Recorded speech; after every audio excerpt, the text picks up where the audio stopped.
great day. I'm Marshawn Crystal, and this is WAJ We Are Jackson News, and here are today's top stories. Jackson citizens now have a tool they can use to track how the city is spending tax dollars.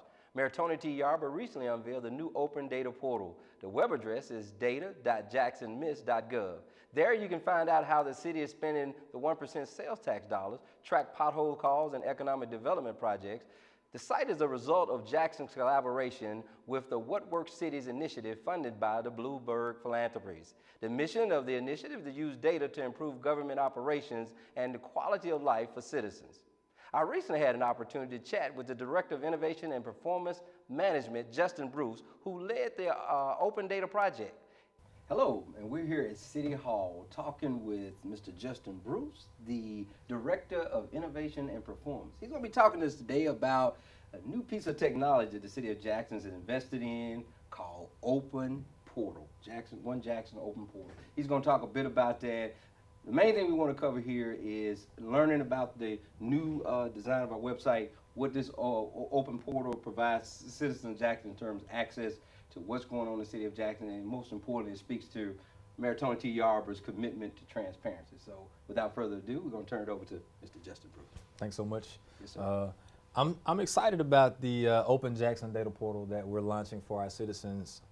Let's be honest, I don't know where to start. It does so many things. It gives our citizens so many different opportunities to actually understand and grasp data that's really kind of been hidden for some time. Not that it hasn't been accessible, just you had to go through so many different hoops and levels to get to that data. So I'm happy to share with our citizens and you today a little bit about our portal. So the main thing that our Open Data Portal does, it allows us to put up all kinds of information.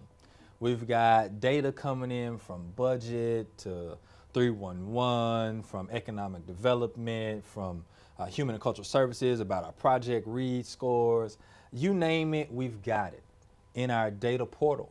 And what that does is it really runs this entire system or this entire setup of what we're calling our open data platform, our open data portal. Now, one of the things that's really going to be key for citizens, they might not click this button as much as they click this button, which allows them to see work that's going on with our infrastructure master plan. It allows them to see data pertaining to some of the things we're doing. They can view by project type. They can look at stuff that's going on in their council that's affecting them directly. They can even see what stage some of these projects are in.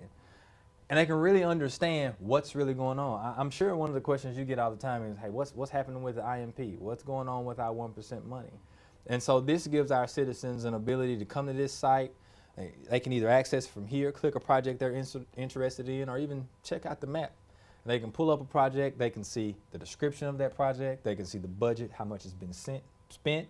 They can even see the current stage of that project. So this is Hanging Moss Road. We clearly see that this project is right now in the construction stage. So this spent number will change as soon as we get an update from our Public Works Department on construction that's actually happened and that's been completed and approved and vetted. You'll see an update to that spent number. Our citizens will then be able to see, is this project on budget? Is this project on schedule? So they get the opportunity to see a plethora of things, and they don't have to stay in the dark about what's really happening in the city, especially with infrastructure. And we know that's a big concern for our citizens. Another really cool thing is that, our mayor, when he made this commitment to transparency and accountability, one of the things he also said was, I want people to hold me accountable. I want people to see what the city's doing, some of the things that the city is adamant about. And so we've created this, what we call mayoral dashboard. And this is just a few of the starting goals that we've placed on the dashboard. And we've placed them on the dashboard in conjunction with the mayor's themes: vibrant, connected, prosperous, innovative, and committed.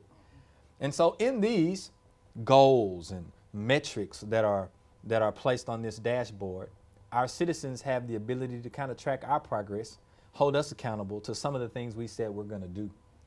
And one of those things, and I'll give you an example, is the fact that we said, hey, we want to deal with blight.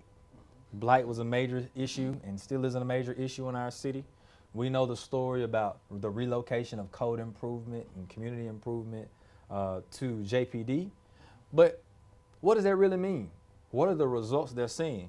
So you can click this goal, this task that we're measuring, and you can see, hey, we've set a goal. We want to knock down at least 175 houses this year by December.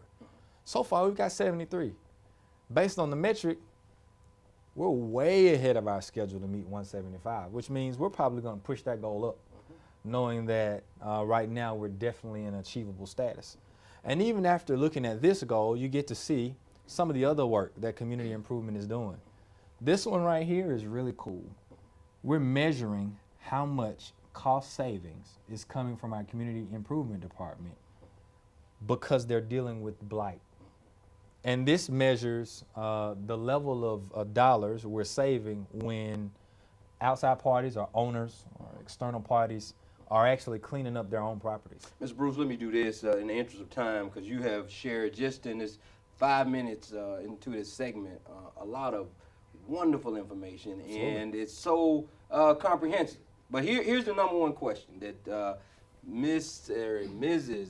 Joe Q. Citizen is going to ask is this a piece of technology user-friendly? Absolutely. Am I able as an average citizen to navigate through this maze of technology and find out what I'm looking for? Say, for example, and I'm going to ask one question on behalf of John Q. Citizen. Sure. How can I find out the crime issues in my community? Am I able to access that here? I just put something. That's fine. So am I able to do that and navigate to the page that deals with crime statistics? Is that part of this process? Absolutely. Okay. And what you'll find is, in the interest of time, I'll kind of walk you through it. Yeah. Our citizens will be able to, let's go back to the dashboard. Say crime is an issue for our citizens. They can click on the particular goal that's dealing with crime. In that statistic, it's going to have citywide crime, right? Okay.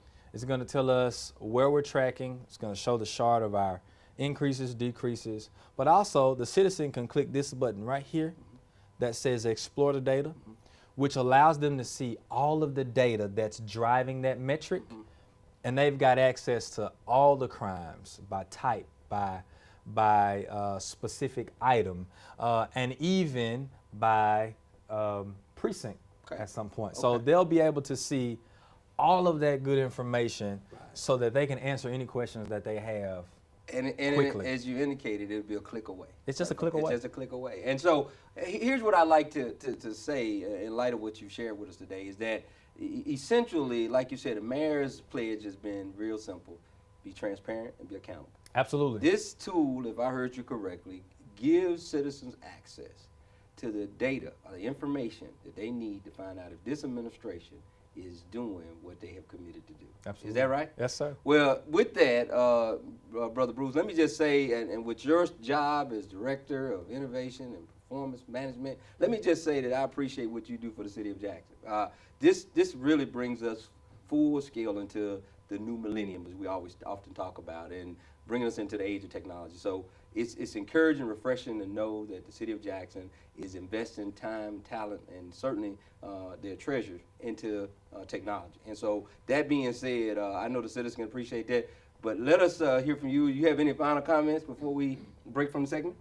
Well, I think that one of the greatest things of this tool is that it's going to give citizens the opportunity to really get to the nitty-gritty of the information they've been asking for all along. So I'm really excited to see some of the progress that we'll see from our citizens, and even more and more information that we begin to put on this site. And the more and more we begin to get the word out about the site, I'm excited to see about the new level of intellect and information that our citizens have access to. Well, this is one of the times that I'm not going to say we're going to end the segment. We're going to suspend the segment, because at the end of the day, we know we're going to bring you back, talk a bit more about this portal, and then give us an update on how we progress, because I know it's an ever-evolving tool for citizens. Well, thank you so much for what you do, thank you for being here today. I appreciate you so much. Right. We'll be right back with WAJ News.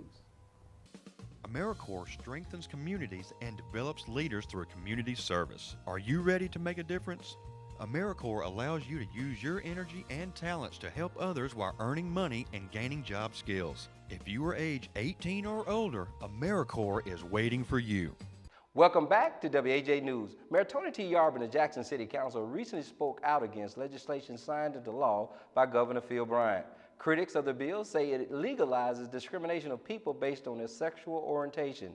The mayor stated that the city of Jackson will not discriminate against any individual based on race, religion, or sexual orientation. Mayor Tony T. Yarb continues to seek feedback from citizens about the city. The next listening tour is Tuesday, April 26th at Cardozo Middle School Auditorium located at 3180 McDowell Road Extension. The meeting starts at 6 p.m. Looking for a job? Jackson Public School hosts a job fair for certified and classified positions on April 16th at Cardozo Middle School. The job fair is scheduled from 9 a.m. to noon. The district is seeking teachers, bus drivers, and cafeteria workers and maintenance workers. We'll be right back with WAJ News.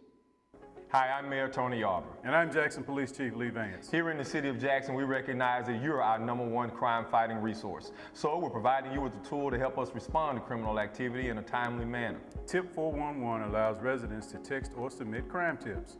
Your name is not important, your information is. Officers will receive your messages and react in real time. My #1 priority is your safety. This tool helps us work together to make Jackson a safer place. Welcome back to WAJ News. Today we have in the studio with us Dr. Rosie L.T. Pridgeon, chairwoman of the Jackson Municipal Airport Authority, to discuss recent legislation about changes in ownership of the Jackson Municipal Airport. We thank you for being here today, Dr. Pridgeon, and welcome. Thank you. Thank you so much for having me here. Well, I'm glad that we've had an opportunity now to have the discussion that needs to be certainly aired out, certainly right here at WAJ News, Yes. talking about this takeover of the Jackson Municipal Airport by the state legislature and the governor. So I'm glad to have you here. I don't want to delay. I want to give you an opportunity to discuss with us and to our viewing audience about this takeover. Yes, this takeover, hostile takeover, is one that we are embarking on and asking our citizens to become involved in. And let me tell you several reasons why. Number one, the ownership of the airports belong to Jackson. Jackson owns both airports, Hawkins Field Airport and also Jackson Medgar Wiley Evers International Airport. Some citizens may be a little bit confused about the airport being out in the Rankin County area, but our city leaders years ago purchased that property, incorporated that property into the city of Jackson. The citizens invested bond money to purchase the property, construct the first buildings out there for Jackson Medgar Wiley Evers International Airport. So therefore, as citizens of Jackson, we have invested and reinvested into our airport system. So the ownership is Jackson. Now with the recent legislation, Senate Bill 2162, there's been the move to reconstitute the board of the Airport Commission. But when you really reconstitute the board, you have really changed the whole landscape of the airports. Because as we stand now, because the city owns the airports, the mayor of the city of Jackson appoints the 5 commissioners, the city council confirms, and that's how the board operates in terms of being the actual entity to oversee the airports. We then hire our aviation experts, CEO and all of the staff that goes with that to do the day-to-day operations. So when the proposed legislation talks about changing from 5 that are appointed by the mayor of the city to a 9-member board of commission, which in fact, out of that 9, only 2 are directly appointed by the city. The mayor would appoint 1, and also the city council would appoint 1. Others will be at the table that have no ownership of the airport. So we're saying that this is illegal, it is unethical, it's immoral, it is not even business-like to go and acquire someone's property, just say, I'm gonna do a takeover, and tell you then who will be on your board, and therefore, the decisions that will be made by that board will certainly not continue to be in the best interest, number one, of Jackson and the Municipal Airport Authority, as well as the kind of message it will send to our citizens, our children, and the world that it's okay for big government, our state to come and take something that does not belong to them. So we are definitely opposed to that. We're trying to get that message to our citizens to let them know you have a crown jewel here. You have an inheritance. You have an airport system that was designed some 88 years ago. Do not sit back and allow someone to come in and take your airport, because when that happens, you're never going to retrieve it. When you're looking at the kinds of future that the airport has, we're talking about 3,300 acres out near and around our airport that has some potential for development. We are getting ready to open the East Metro Corridor. We're continuing with that. Jackson Municipal Airport Authority contributed $1 million this past year for that corridor to connect from Lakeland Drive all the way across to 80 and ultimately to 20. That's going to open up access to much of that land that the airport has our authority to control. Let me interject something, Doc, Okay. and I appreciate you because that's fantastic information, but in line with the financial implications of this takeover. I want to talk a bit about that. Okay. Before I do, I just heard you say a couple of things that I want to get you to reiterate. Sure. Is at the end of the day, our forefathers, if you will, here in the city of Jackson, made an agreement with the state of Mississippi to give the capital city its own airport. Absolutely. That is the To Jackson. purchase it. Purchase it, right. Purchase, And that is a Jackson International Airport as we know it today. That is So that was made, I believe, 4 or 5 decades ago. Right, back in the 60s, we Exactly got right. that move. That's and correct. so that being said, that they knew then that this was the property of the city of Jackson. Absolutely. That should be controlled by citizens of Jackson. That's through appointments by the mayor of Jackson. That's so correct. that's all factual, right? That's factual. And so now what I'm hearing is that the state of Mississippi has reneged essentially on that agreement Right. by coming in and changing the entire construct of the board by now having a minority representation from the city of Jackson serve on this board for the Jackson Municipal Absolutely. Airport. Did I hear you say And that? trying to do it legally by rewriting the laws. That's Right. what Senate Bill 2162 does. Right, right. The City of Jackson, the Board of Commissioners have always complied with the regulations. Sure. We followed that. Now that we've grown the system, that it is thriving, it's doing what it needs to do. Right. It's not in any shape in terms of finances that are needed. Right. The leadership is great. So all of the wonderful things that are happening are there. And like most governing authorities, you all, if I understand it, are not operating any type of deficit, right? No, To the not at all. contrary, To the contrary. you have a surplus. Absolutely. Matter of fact, we just finished the audit this past month. We got a report to our board, and we have increased our income over revenue this past fiscal year from about $3.7 million to this year about 4.2. So we are not in any kind of deficit. We don't have any FAA or non-compliance issues, Right. those kinds of things. So typically when government kind of steps in and help, it's because there's a need. Yeah. Well, there's no need for anybody to step in and help. It's not broken, so we don't need anybody to try and fix something or try and create something, some kind of remedy for something that is not wrong. So the rationale, hearing you correctly, is not only not there, I mean, it's certainly not logical, Right. it's not even there for this takeover. That is So correct. that is, I think, most profound in this. But going beyond that, one of the roles of the board is to determine who gets the certain contract, right? Absolutely. Isn't that part of you all's role? Absolutely. Okay, and I'm hearing that some of the concerns that's coming from the state is the selection process of your contractors. Okay. And so can you just kind of share a little bit about that, maybe the backdrop of this decision, if you have any information to that effect? Well, let me just tell you what this board does. We are very much involved in making the decisions that are right and just for all citizens. Right. And that includes our women-owned businesses, our minority business, our disadvantaged businesses. So we're making sure that the criteria, the process we use, these are fair and equitable. So therefore, many persons that might not have had an opportunity to participate with this board, we have made sure that they are at least available, all of the information, the training, whatever we need to make sure all of our citizens benefit from doing business with and in and around the airport. So that may be a concern for some, but in our opinion, that's the right thing to do. So if we're doing the right thing for the right reasons, we need everyone else to allow us to do what we do without this interference, this disruption from all of these kinds of things that are happening surrounding this illegal or eminent domain is actually what it's winding up looking like. Let us do what we need to do. We want to do what's best for the airports, for the city, and the surrounding area. May I add, because when East Metro Corridor opens up, yes, the money that the authority spends will be on the property that we're supposed to, but it opens access for others in that area too. So it is benefiting the airport, Jackson, Rankin County, and all of the citizens actually in the regional area. So it's a lot of benefit for that.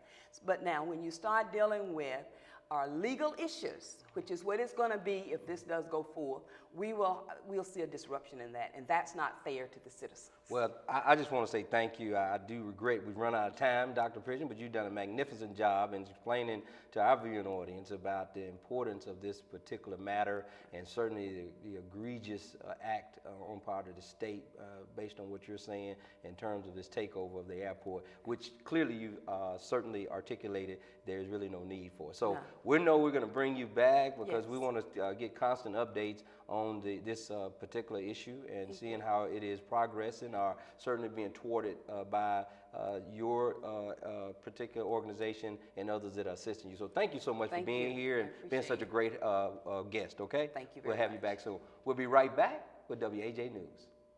Residents of the City of Jackson can report concerns to the Constituent Services Action Line by dialing 311.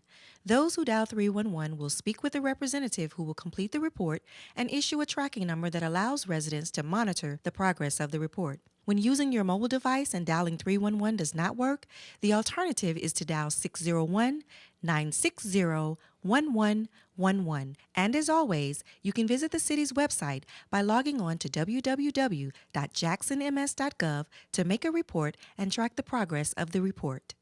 Welcome back to WAJ News. The City of Jackson Minority Business Enterprise Certification Program just got an efficiency boost. The city has implemented new software called B2G Now. The software helps streamline the process for compiling the database. All companies in the database receive an alert when bid opportunities are available. The certification program was started some years ago alongside the city's Equal Business Opportunity Program. The goal is to build a database of businesses that are owned by females of all ethnicities. The city is continuing its education campaign for Neighbors First program. The program allows Jackson residents to purchase abandoned city-owned property located in their neighborhood for a nominal fee. Workshops are being held to educate the public about how they can participate in the program. The final two workshops are April 16th and April 23rd. Both will be held at the Jackson Police Academy from 9 a.m. to 11 a.m. We now have in the studio with us Hinds County Sheriff Victor Mason to talk about some of the great things and crime prevention strategies that have been going on since he's taken office. Glad to have you in the studio, Sheriff. Glad to be here. Well, we certainly, I just want to say I am personally appreciative for you accepting our invitation. Thank you for what you do for the citizens of Hinds County and your long-standing career in law enforcement. You and I have been knowing each other for a long time. Yeah. But you, sir, are holding up very well. So we'll talk about how you're getting over on Father Time later. Are we? Okay. But we want to talk a bit about some of the things that are going on in the Hinds County Sheriff's Department that you've implemented thus far. You can just come as you will and talk as you will. And I'll certainly interject some questions in that might be important to our viewers. But just talk about how's it going over at the Sheriff's Department. Well, first of all, thank you for inviting. Yes, sir. And it's always a pleasure when I can sit across a fellow Sheriff That's right. That's right. and express what we're doing. But I think the first day we hit the ground running. Mm-hmm. I have a fantastic staff. And as you know, the jail was my priority. And being under a consent decree from the Department of Justice, yes, I had to hit the ground running. Exactly right. So day one, week one, we put in people that had the experience to put them in these areas that were sensitive because you had everything going on, and I wanted to go ahead and patch that up while we could. But moving on, something else we did. We moved our patrol division, and you're familiar with that. Yes, sir. Yes, sir. We moved it from one location back to the county. And one of the first things I looked at was the time response, you know, and they're back in Raymond, and Raymond to us is a central location. We did some rezoning, so instead of seeing one car, you see 2, if not 3, within a certain period of time. We have also implemented our Scared Straight program, which is very, very well. And then we have our Community Services Division, which I'm very proud of, headed by Sergeant Kenny Bryant, that goes around and introduce the Fatal Vision program to all the schools, whether it be Jackson or Hinds County. In fact, they're going to Holmes County, so we're reaching out. And then speaking of that, what we're doing is working with all agencies, state and federal. So I'm real excited about that. Well, it's clear, just the evidence is in the visual, quite frankly. I'm seeing more coverage in the county, and I know one of the things that you have placed emphasis on is making sure that you're visible in the rural areas, more so even in the incorporated areas. Because again, we both know that's the primary role of the Sheriff's Department, is make sure that we cover those gaps within that Hinds County area. And I think you're doing a fantastic job. Goes back to that same strategy that was implemented, in the exception of the Sheriff's Department. So it works when you implement it correctly. So kudos to you for that. And I know there's some things that you put in place too. The other big part of the Sheriff's Department is the detention center. I know you've done some things. Talk a bit about some of the things that are going on that you've kind of arranged to get the detention center in order. What we're doing too, every week, our officers are being trained by the finest staff. We have people that come from other agencies that are certifying them in tasers, pepper spray. This week, we started our training with dealing with the mentally ill, because as you know, they do come to our facility. Yes, sir. And people don't know how to deal with them. Right. So you have to be certified in that. So it's getting off the ground real good. All training is mandatory, and you must pass. You have to be certified. In fact, my jail warden just got back from Colorado being retrained. So we all about training in that jail, because we don't want any mistakes. Well, that's a huge factor. I'm glad to hear you say that. Training, obviously, in the line of work we've been in over our careers, is paramount to being successful. And then the key piece is the mental health aspect of it. Right. I think we both agree over our years of being in law enforcement, that's one particular issue that I don't think law enforcement has gotten right until now.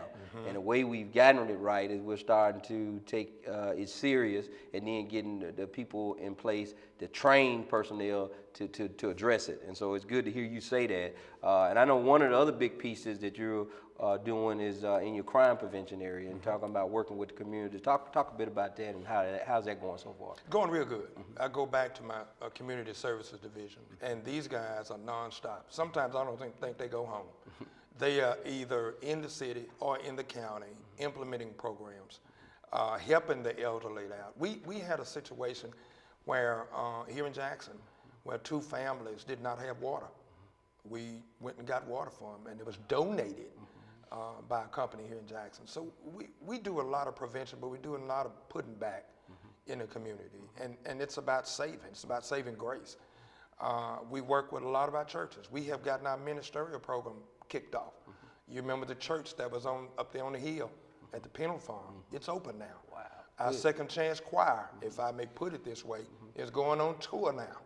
And so we are doing it. And I'm so proud of people on the staff that are doing this, because this is what I dreamed of. Can't be done overnight, but we're getting there. Well, you should be quite proud of, and I agree with you, you have a fantastic staff. And I've worked with many of them in the past and been knowing them for a long time. So I'm encouraged to see the people you brought in again to get the Sheriff's Department to the next level. So kudos again to you on that. And final thing I'd like to talk a bit about is, and you kind of touched on it, the whole premise of interlocal agreements and working with your surrounding agencies and trying to lock arms together and get control of the criminal element with unity. So talk a bit about that and how the Sheriff's Department works hand in hand with the municipalities that solve the crime problem in Hinds County. Just yesterday, yes, sir.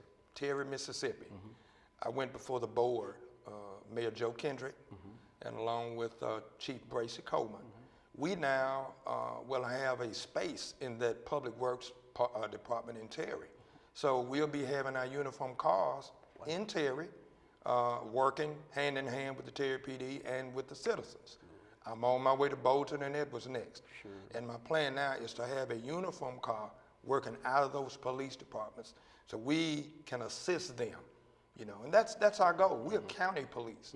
And we not only have uniform cars, but we have investigators who are assigned to those areas working out of it. So I'd like to say thank you to the town of Terry. We'll be working there now. Well, the word I'm hearing there is resonating is partnerships. That's what it is. And I know you are a big advocate for partnerships. Big time. And working together. And when the criminals get that message that law enforcement is working hand in hand to solve the problem, certainly we'll put them on their heels, and that's exactly what we want them. Well, Sheriff, listen, we're going to allow you to wrap it up in your own way, and we're glad to have you in the studios, and anytime you can talk law enforcement all day long, quite frankly, but they do restrict us to segments. But if you want to say some final words, we'll give you an opportunity to say that. Well, I'd like to, as I said before, thank you for letting me come on and be myself again. Yes, sir. I'd also like to thank the citizens of Hinds County for putting their trust and faith in me to tackle this monster we're dealing with.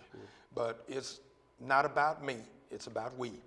And we need all hands on deck so we can make Hinds County safer. Well, I know the city of Jackson is committed to working with the county and resolving all of our issues in terms of criminal justice and things of that nature. So I'm certainly satisfied with the leadership that you provide at the Hinds County Sheriff's Department. I feel safer. I told you when you walked in the room, I know I feel safer because I know from whence you come. So thank you again for being in the studio. We know we will have you back soon to kind of give us periodic updates, and we appreciate you accepting that invitation. Yes, sir. Thank you so much, yes, Sheriff. Sir. Thank you. We'll be right back with WAJ News.